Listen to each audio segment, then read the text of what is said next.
ग्राम नाहाली से प्रधान पद के उम्मीदवार एहसान चौधरी ने गांव के विकास को अपनी पहली प्राथमिकता बताया।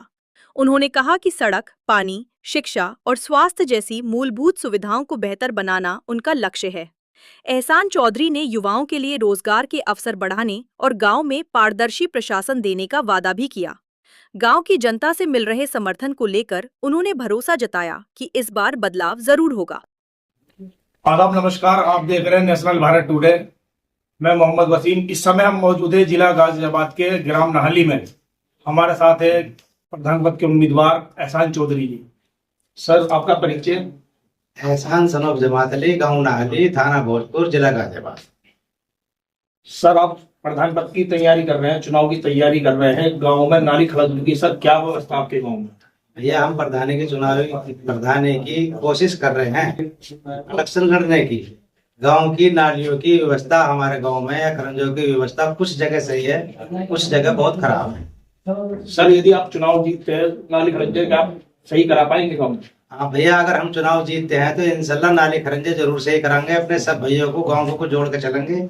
अपने भैयों से हर चीज पूछ के जब चलेंगे और सरकार से मिलने के बाद इंशाल्लाह हम नाली खरंजों को बिल्कुल सही कराएंगे।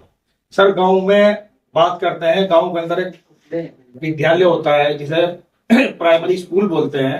उसकी आपके गांव में जब है और क्या कंडीशन उसकी? अभी हमारे गांव में स्कूल है, 10वीं तक का स्कूल है जी। हमारे गांव में उसकी व्यवस्था सही है और टीचर भी और मास्टर जी भी सही टाइम पे पढ़ाने के लिए आते हैं और बच्चे भी उसमें इस टाइम 600 बच्चे पढ़ रहे हैं भैया। स्थिति स्कूल भी सही है। बात करते हैं स्कूल की बात करते हैं। सर, टीचर सही समय में पहुंच पा रहे हैं, बता रहे हैं। स्कूल की जो टेबल वगैरह है, उनकी कुर्सी वगैरह, उनकी क्या व्यवस्था है? स्कूल में भैया कुर्सी भी सही है और स्कूल जो है अंदर से वैसे ही बहुत अच्छा है। टाइल पत्थर भी सब कुछ लगा, बहुत बढ़िया स्कूल है। सर, दूसरा क्वेश्चन हमारा ये बात करते हैं सर, गांव के अंदर एक जच्चा बच्चा केंद्र होता है। जच्चा बच्चा केंद्र की क्या व्यवस्था आपकी गांव के अंदर है या नहीं है? भैया, हमारे गाँव में जच्चा बच्चर का केंद्र है, लेकिन इसमें आज तक 12 साल या 13 साल से वो जो बना हुआ है उसमें आज तक कोई लड़की या कोई नर्स या कोई डॉक्टर आज तक नहीं आया। किसी को, बच्ची को, किसी बेटी को, किसी बहन को, किसी की को, बच्चे की तकलीफ होती है तो उसे भोजपुर लेकर जाते हैं, मोदीनगर लेकर जाते हैं। यहाँ आज तक कोई नर्स नहीं है और गाँव में कोई देखने वाली ऐसी कोई नर्स नहीं है जो कि उनको देख ले। सर, बात करते हैं ग्राउंड की। गांव में एक प्ले ग्राउंड होता है बच्चों के खेलने के लिए। क्या आपके गांव में प्ले ग्राउंड की व्यवस्था है?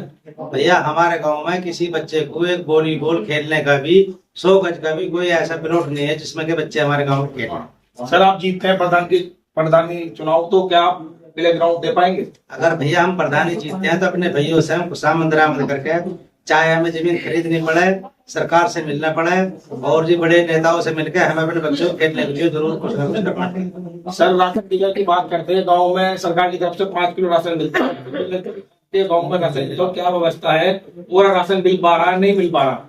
भैया, राशन जो हमारे गाँव में मिलता है तो इतना उनको पता है कि कितना राशन में देते हैं, कितना नहीं देते।